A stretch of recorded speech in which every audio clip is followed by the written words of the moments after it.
घोडा घास से दोस्ती करेगा तो खाएगा क्या, या न्यायाने जर इथे प्रत्येक वकिलाने फक्त आणि फक्त फिर्यादीचीच बाजू मांडायची ठरवली आणि आरोपीची बाजूच मांडायची नाही म्हटलं तर कोर्टाचं कामकाज कसं चालणार?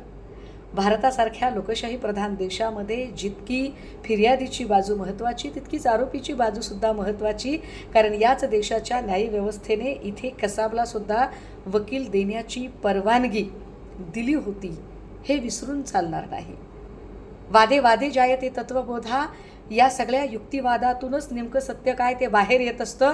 त्यामुळे निश्चितपणे हगवणे कुटुंबाला सुद्धा स्वतःची बाजू मांडण्याचा अधिकार आहे आणि त्यासाठी महागातला महाग वकील देण्याचा अधिकार आहे आणि वकिलाने सुद्धा अगदी त्याची सगळी बुद्धिमत्ता पणाला लावून बाजू मांडण्याचा त्याला अधिकार आहे, किंबहुना त्याचं कौशल्य तो दाखवू शकतो. पण बुद्धिमत्ता पणाला लावून हगवणींचे वकील बुद्धिमत्ता पणाला लावत आहेत की नीतिमत्तापणाला लावत आहेत, हा खरा कळीचा मुद्दा आहे.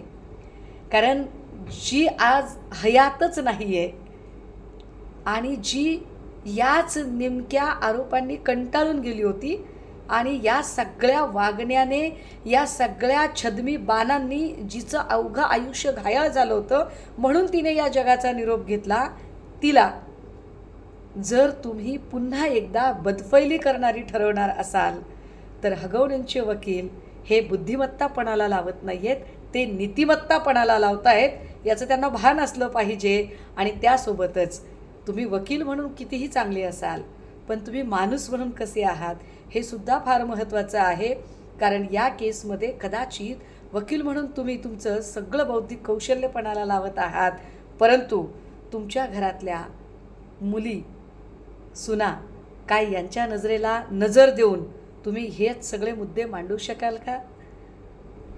उद्याला असं होऊ नये, परंतु कुणाच्याही कुटुंबातल्या लेकी बाळींना अशा पद्धतीची मारहाण होणं म्हणजे काय, जुजबी नवऱ्याकडून मारहाण होतेच होते असं जर कायद्याचे रक्षण करते वकीलच म्हणायला लागले तर कौटुंबिक हिंसाचार कायद्याला मग काय अर्थ राहिला?